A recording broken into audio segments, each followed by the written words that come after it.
The views, ideas, and content of WellSeekers and their guests are their own opinions, and you should always seek additional professional help around any of the issues discussed here on WellSeekers. Hello and welcome to WellSeekers, where we are helping you rise, come back, and thrive to live a life you love from the mind down. I'm Lucia, and I am so honored to be here today as we continue our journey talking about cancer in 2022. And we are covering all aspects. We're talking about holistic care for those who have cancer, prevention, which we're going to talk about a lot today when it comes to food. And we're also sharing personal stories of people who have had cancer and are in this journey, have been in this journey. And for those who either have cancer themselves or have a loved one with cancer, we wanted to do this series because there is a rise in cancer, and it is only going to increase over the next couple of decades. So what can we do to help prevent it? And what can we do to help care for ourselves and the ones we love who end up getting diagnosed with cancer?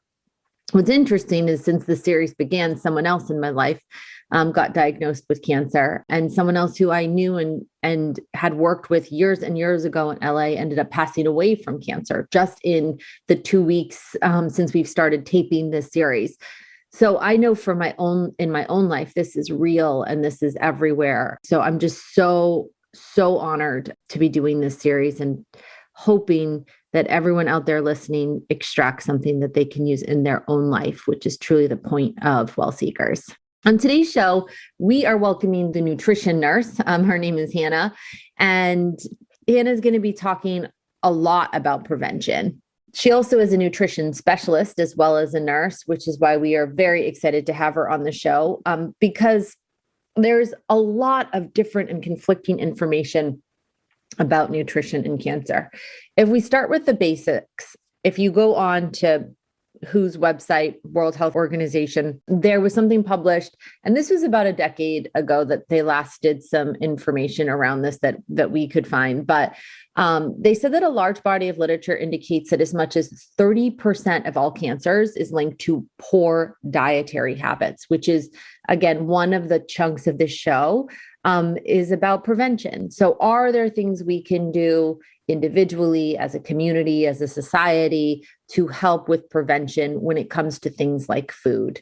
That's going to be one of the areas that we're going to ask Hannah about today and in her opinion and experience. The other side of the nutrition puzzle is if you have cancer, if you know someone who's had cancer, there are so many different resources and thoughts about food consumption. It's a complex, tricky system to navigate, right? Because there's a few things that happen when you have cancer, right? If you're going through chemotherapy, you may be told just eat whatever you can to keep weight on, right? I know that when the people that I have loved that have been going through chemo, that was the approach that they took. And then we started reading books about how to starve cancer and different aspects of nutrition that said, don't do that, right? So like everything, there's always two schools of thought. And this show is all about walking through both of those, walking through all these little crevices and channels. What do we do, right? If you're in the middle of chemo, do you just eat whatever you can eat to keep weight on? Are we supposed to be starving cancer? So there's two pieces of today's show. There's the prevention piece that we absolutely want to talk about. If the World Health Organization is right and 30% of cancers are related to poor diet, then let's get on the same page. Let's find out what we can do prevention-wise. And then the second chunk of it is once you're in this, if you do have cancer, what do you do? Right? I can say from my own, this is personal experience, so it's 100% personal. I am a health coach, but I don't have any specific training around cancer and nutrition. So again, I just want to put sort of like a warning sign, just completely personal. When my loved one was going through this, it was eat whatever they could for a little bit during chemo, and then they really made a switch to trying to starve the cancer. They don't eat processed sugars anymore. They don't eat gluten. There literally is a book, and we're going to talk about this at the end, some books that could be helpful, could not be helpful. My personal belief is that every body is different. Every body and everybody. And so your nutritional needs are going to be different, and you have to find out what works for you. That may be eating whatever you can. That may be taking out sugar, dairy, gluten, right? I personally think there is no one size fits all approach, because I've seen many different people approach it many different ways and get many different outcomes. So that's what today's show is all about. We're going to talk prevention, and then we're going to talk the different avenues of nutrition if you do have cancer.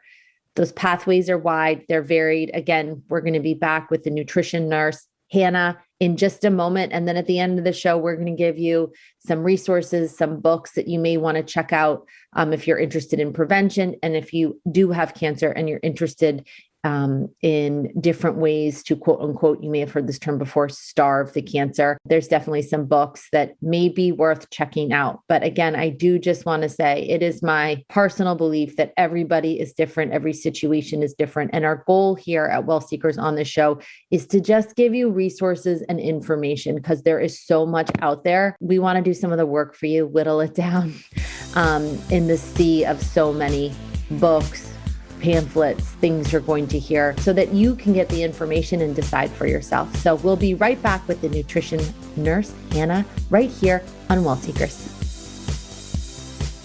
You're listening to WellSeekers, a show where the journey is just as important as the destination. Welcome back to WellSeekers, and we are so excited for our next guest in this series, the nutrition nurse. Her name is Hannah. Hannah started her career in healthcare as a registered nurse in 2013 before quickly realizing that our healthcare system was based on sick care and had little to no emphasis on prevention.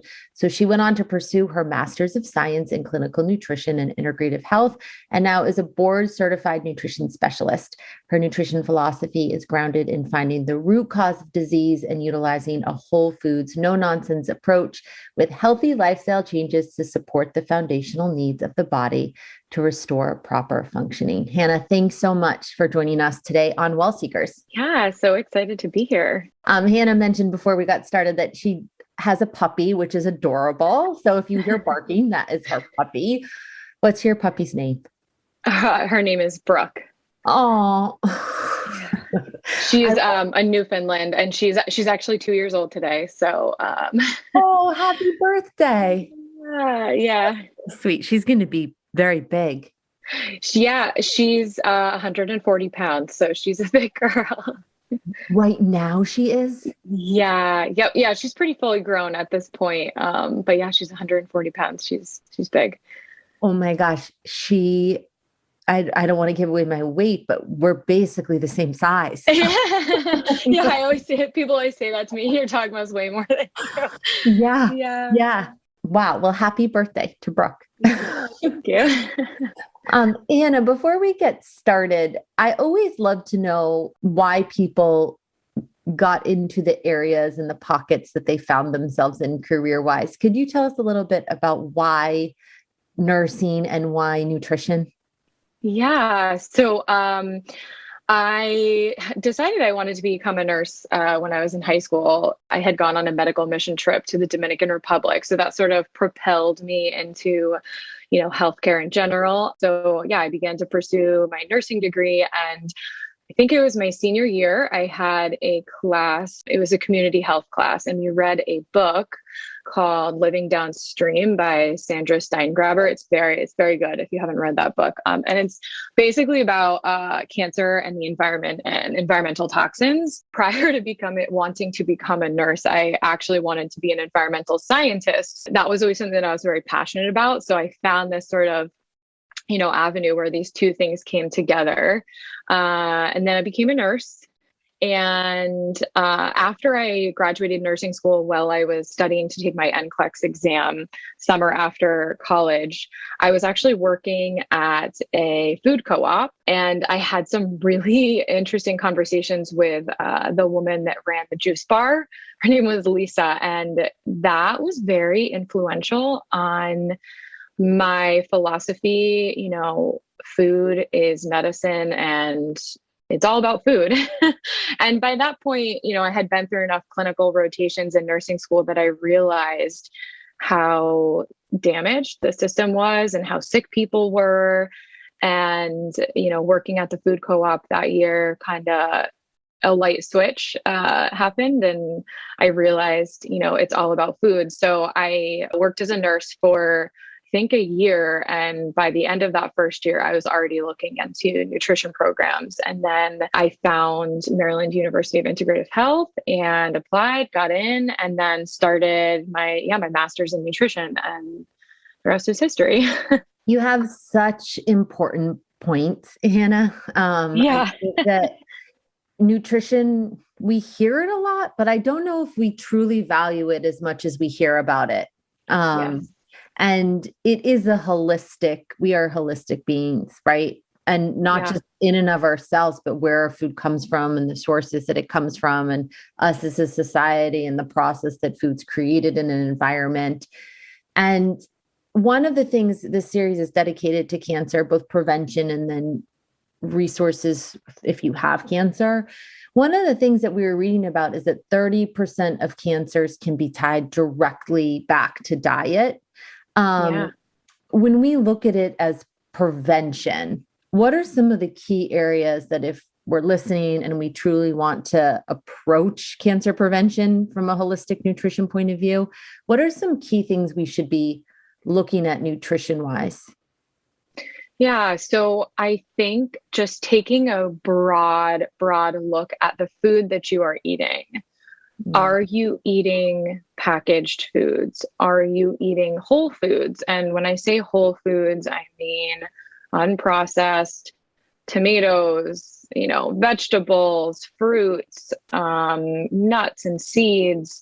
Are you eating whole foods or are you eating processed foods? And what are the ingredients in the processed foods that you're eating? Because this is really what makes up the quality of our diet. And I think sometimes it's easy to get lost in convenience foods and prepackaged foods. I mean, we're inundated with these things when we walk into the grocery store. So just shifting to more of a whole foods approach is going to be beneficial from a cancer standpoint in terms of prevention.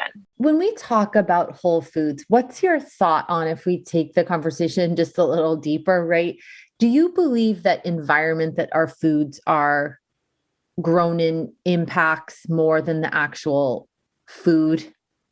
And okay. And just to give an example, I was reading something on our beef and pork supply and how it's like directly correlated to some people's, right? Some young onset colon cancer is a whole different game, I know, but to some people's colon cancer. But then there was a study saying that if you eat grass-fed beef, it's not as highly toxic to our systems as some like wheats that people eat because of chemicals. So how do we figure this out, right? Because it feels like a really complicated puzzle. Yeah.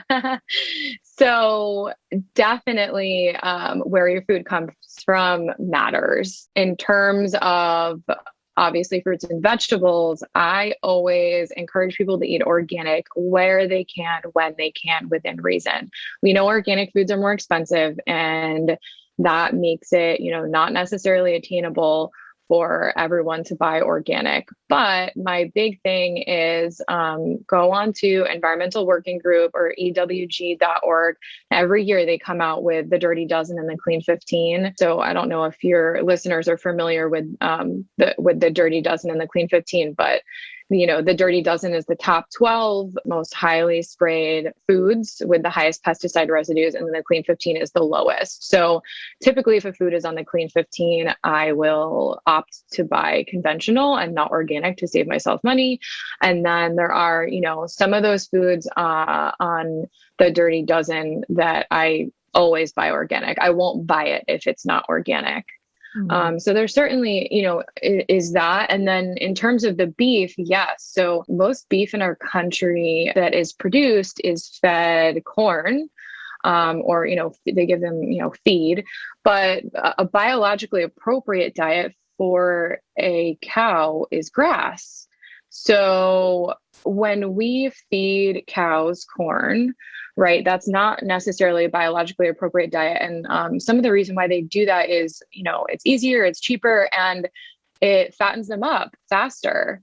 So, what we're left with is cows that have a higher fat content, and the corn that they're eating, the feed that they're eating is usually sprayed with pesticides.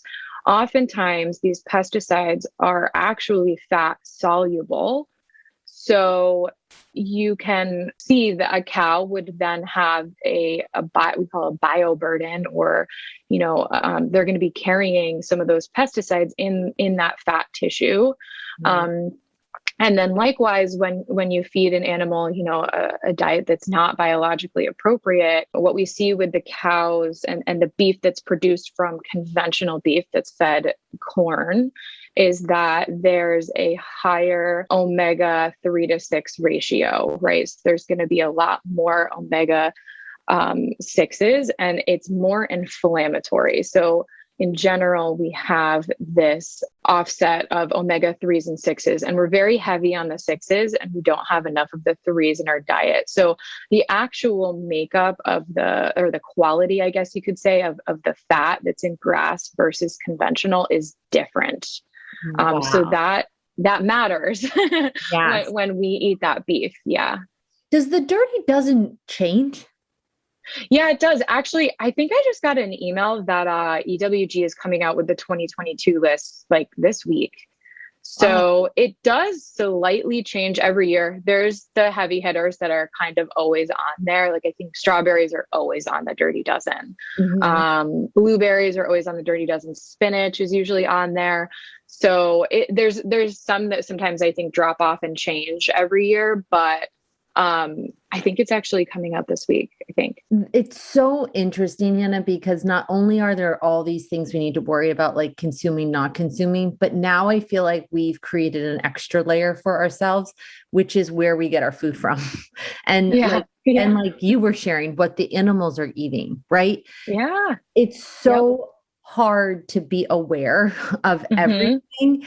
Could you give some advice to people listening that are interested in prevention, but want it broken down in a way? Because I know some people where it's like, this is too much, I'm just going to not do any of it. Right. If people were to have a starting point, what are some of those starting points for prevention? Does that make sense? Yeah. So I think the big things are, if you can buy organic meat or grass-fed beef, that is great. I don't know. I think you live in Connecticut, right, Lucia? Yeah. Yep. So I don't know if you ever go to Aldi, but Aldi is like a grocery store chain that's around here in New England. And they have grass-fed organic beef there, ground beef.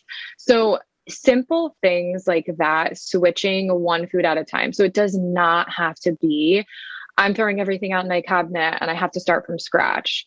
I don't think that's sustainable. I think if you can make one change, and I tell people, look at the foods that you eat the most often, right? Because if that's a food that you're eating every day, you're being, potentially exposed, or maybe it's a food that's good for you. You're eating a food that has health benefits. You're eating it every single day. So let's say, for instance, you have strawberries and yogurt every morning for breakfast. So switch your strawberries from conventional to organic because you eat those strawberries every single day. And then I do like the Dirty Dozen and the Clean 15 because it just gives people a list, like, I'm going to buy these ones organic, I'm going to buy these ones not organic. And you do what you can. You don't have to make all these lifestyle changes overnight. I think it's easier for people to just do one thing at a time and start there, and just decrease, your packaged foods, and try to come up with alternatives to them. So, if you like to eat chips, let's say, potato chips, that's your thing, I would encourage you to try making potato chips. You're going to find, wow, this is really laborious. This is hard. Yeah. And you're probably going to eat them less often.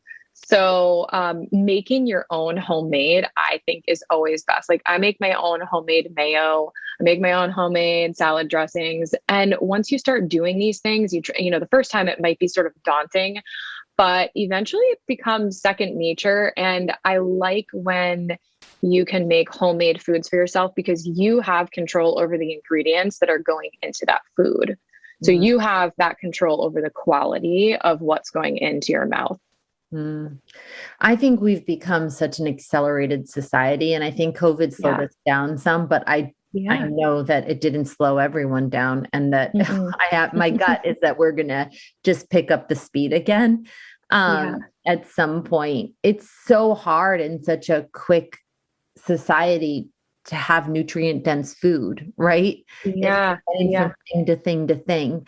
Do you have any advice for anyone listening that maybe it's work related, family related, pickup related, where I love the idea of making your own potato chips and making your own food. And that's something that I do as well. But if people legitimately don't have the time, would you have any advice for them of what to look for? Yeah. So I am a huge advocate for meal planning and prepping. So if you have that one day in the week where you're going to have time to, dedicate 3 hours of your Sunday afternoon to making food, maybe you just prep your breakfast, maybe you just prep your dinners, but at least have a plan.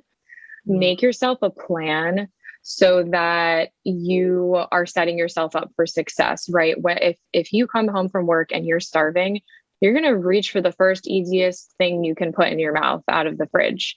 But if you, have hummus and veggies already prepped and in containers, that's easy to grab and go. So making yourself some of those grab and go foods, and it doesn't have to be anything super complicated either. Like I said, it could be some cucumber sticks and carrots and hummus, and that's great. And then if you do have to have those convenience foods because you really just don't have that time, then take a look at the actual ingredient label. What is in this packaged food that you're eating? What are the ingredients? Are they whole foods or are they food like substances, right? So forget the calories necessarily or the fat content. Like, what are the ingredients in this item? And is there added sugar? Is there added sugar in this item? Because that is a big sneaky one. And then the last thing I think I would say is just, you have to make time, right? Because when it comes to prevention, people will always question me. They'll say, why do you spend all this time doing this? Or why do you eat that way? Or why do you spend your money on that supplement or vitamin? And it's all about prevention, because I don't want to be sick and I don't want to spend hundreds of thousands of dollars on medications or hospitalizations in 20, 30 years. So I think prioritizing your health and making that time is a huge piece for sure. Absolutely. There's a couple of things you said in there, and I know just because I'm always want to be respectful of our guest time, there's one piece I wanted to get to, which I think segues into this, which is if you have cancer, I feel like there's also conflicting information on what do you eat, right? I know that I have a couple loved ones right now that have cancer, which sort of prompted this. But one of the things was, we were told when going through chemo, like just eat anything, sugar, ice cream, this, that, right? And they were getting more sick, right? But I also know for some people that's legitimately all they can tolerate, right? And then we started reading the book, How to Starve Cancer, which was like, do not eat dairy, do not eat sugar, do not eat gluten, right? And all of the stuff that we had been told, like just eat this. Here's some ideas. How do you sort through that conflicting information, Hannah? And I know that it's hard. And when we opened the show, we were talking about how everyone is different, but how do you sort through those types of scenarios? I think it's really hard because there's so much misinformation out there, and there is no one size fits all diet. Everybody is biologically different and everybody needs something different. So, I would encourage people, if you are confused about what should I be eating, what should I not be eating for cancer or for a certain health condition, find either, a nutrition professional, either a registered dietitian or someone like myself, a certified nutrition specialist, and actually sit down with them and take a look at the whole picture. I usually discourage people from trying to get nutrition advice from their doctor because that's not what they're trained in. Most medical degrees, I think they've got like 1 or 2 tops nutrition class requirements. Some of them don't even require a class in nutrition, which I think can be really dangerous, but that's the reality of our medical school system. And I find that the doctors they don't actually know. They know how to diagnose, they know how to prescribe medications, they know how biologically some of these diseases work, but they don't have that really deep understanding of food. So when it comes to cancer and sugar, sugar is like one of my favorite aspects of nutrition. So sugar definitely causes a lot of metabolic derangements, especially refined sugar, right? So when I talk about sugar, I'm not talking about, the sugar that's in fruits and stuff like that. I'm talking about added sugar. So high fructose corn syrup or, honey, even glucose, if you see that, or fructose. So the real caveat with sugar and cancer is that higher sugar intake will lead to higher levels of insulin-like growth factor, IGF-1. So this is a normal hormone that's made in our bodies, right? It's necessary for the growth and development for infants and children. But as we get older, these levels should drop off. So it does naturally occur in our body, but it can be present in higher levels when we eat high levels of sugar. So IGF-1 increases what we call cell proliferation, or like the growth and multiplication of cells, and it reduces the programmed cell death or apoptosis. So this is our body's like built-in, way of like red flag, something's wrong with this cell. We're dying. The cell is unhealthy, right? So one of the big things that we can do to reduce that IGF-1 pathway is to reduce our sugar intake. There's been a lot of studies about IGF-1 and the development of cancers and targeting that pathway specifically with certain drugs and, different agents like that. But certainly food plays a huge factor. Likewise, there's also been a lot of studies that we've seen on fasting or intermittent fasting because it does reduce that IGF-1 pathway. And we know that cancer cells, they utilize energy differently than healthy cells. So this is pretty widely accepted. It's called the Warburg effect. And cancer cells use different energy pathway. It's called anaerobic glycolysis. It uses more glucose. It's actually less efficient. And this is the normal energy pathway that we actually use when we're exercising, and your muscles are burning. So we know that cancer cells utilize more glucose. So because of this, there have been quite a few studies in regards to looking at different ways to alter, like starving these cancer cells. And glucose definitely plays a part in that. But I think it's not the only part. I do think it's difficult when you have cancer, especially if you're having side effects from chemotherapy or medications and you can't really get a lot down. But this is where I also urge people, find out if your oncology office has a nutrition professional that you can work with, because most of the time they do.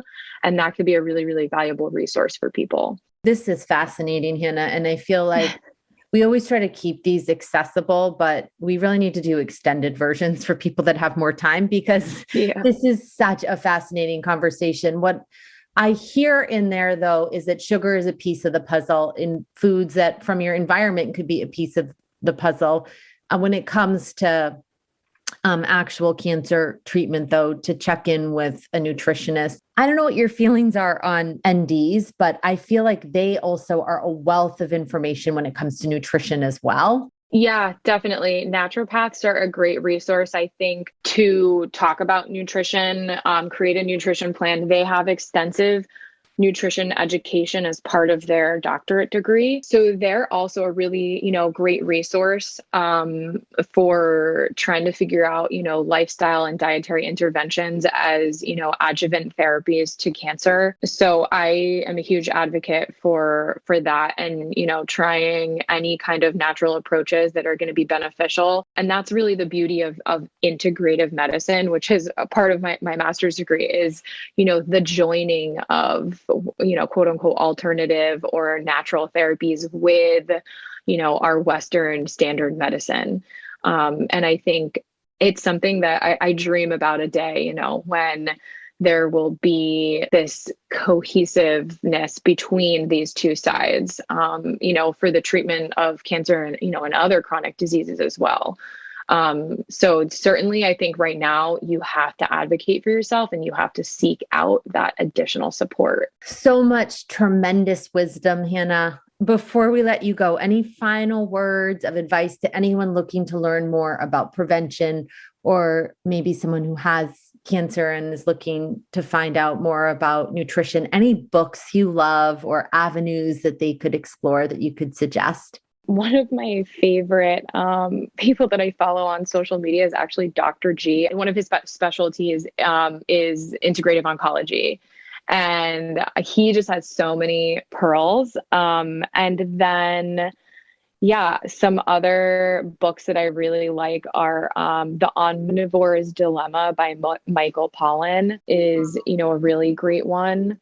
That's definitely one of my favorite books. And then sort of not necessarily related to food, but kind of how I got interested in cancer and the environment was the book Living Downstream by Sandra Steingraber, really eye-opening in regards to environmental toxins and chemicals, and just gives a lot of great data and resources on ways that you can implement lifestyle changes in regards to cancer prevention.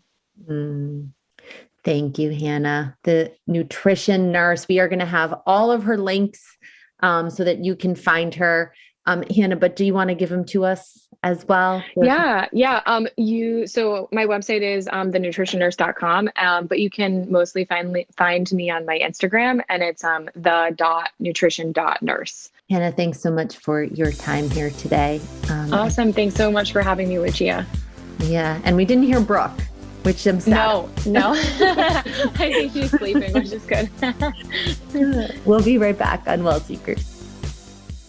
Today's lifestyle demands the best in wireless, and with Pulse Cellular, you have the best options available. Switch to Pulse Cellular for unlimited talk, text, and high-speed data, coast to coast with no contracts, no credit checks, and no overage fees. One line for $65 or 4 lines for just $45 each, including hotspot, Wi-Fi calling, and 50 gigs per line. And for all you travelers, we got you covered in Canada and Mexico. Plus, text and data in over 210 countries worldwide, all with the best phones or bring your own. That's pretty awesome. Get the best user experience on mobile at pulsecellular.com. Thanks for being part of the Seekerhood. We couldn't do this without you. Now, back to the show. Welcome back to WellSeekers, and thank you so much again to Hannah for being here. What Hannah and I were talking about, which I wish we could continue the conversation, and we will continue the conversation on nutrition, of course, series to series, but everyone is different. There's a path for everybody, and not only talk to your doctor, right, but seek out other resources, seek out other supports, right, if needed. I just wanted to talk about some books that I found incredibly helpful as I was starting to get to know more about cancer. So there were a few. One was, and I'm just going to grab them. I'm physically going to grab them, even though you can't see me, because I just love to tangibly touch books. So when it comes to nutrition, the number one book that I started reading was something called How to Starve Cancer, Jane McCullough. And this was just a transformational book. Talked a lot about what the topic is, how to starve cancer. For me and my loved one, that was absolutely a very pivotal book that gave us a lot of insight. It has an incredible amount of resources. It connects people to naturopathic doctors, suggestions to holistic MDs. So that book really, if you're want an alternative viewpoint, I think that is one of the most incredible books that I've read that helped me see things from a different side. There's another book, The Cancer Wellness Cookbook. This is definitely more in line with probably what you'll see from your doctors if you go to any cancer institute and you connect with a nutritionist. But the reason I like this is that it's just like an incredibly thick cookbook. And I know you can find them online, but sometimes when you're just have a million things to do, which is everybody, but especially when you have a cancer diagnosis, having a cookbook all in one place that you can physically touch, to me, this has just been so helpful because I can just pick it up and grab it. I don't need to like grab my phone or grab my computer and start downloading things. It's just all in one place. So the Cancer Wellness Cookbook, and that's by Kimberly Mathey, I believe, is how you pronounce her last name. And the third book that I read in the very beginning that was incredibly helpful from a nutrition perspective is The Metabolic Approach to Cancer, integrating deep nutrition, the ketogenic diet, and non-toxic bio-individualized therapies. It's a mouthful, but it was comprehensive. It talked about diet. It talked about alt therapies. Again, 3 very different books: How to Starve Cancer by Jane McClellan, The Metabolic Approach to Cancer by Dr. Natasha Winters and Jess Higgins-Kelly, and then the Cancer Wellness Cookbook by Kimberly Mathey. Those are probably the top 3 books that I would recommend for a range of approaches. I'm a reader. I love books. I actually love touching physical books. I just hope that some of those additional resources can help you in your journey. But as always, talk to your doctor, talk to your medical team, and always, always, always get their advice, because this is your journey, your health, and everyone is so, so different. So make sure you always, always, always talk to your medical team. From all of us here at WellSeekers, we are just so honored to be on this journey with you. Make sure to subscribe to the show to continue the conversation in this series, and follow us on Instagram. We're not on Twitter as much. We spend a lot of time on Instagram and Facebook at WellSeekers. So reach out to us. We love continuing these conversations after the show. So you can find us there, and you can find my own personal Instagram there as well. Thanks so much for letting us be a part of your day, a part of your family, and thank you for being a part of mine. With my deepest love and gratitude, we'll see you next time here on WellSeekers. How would you like to join the conversation? Email us anytime at hello@wellseekers.com.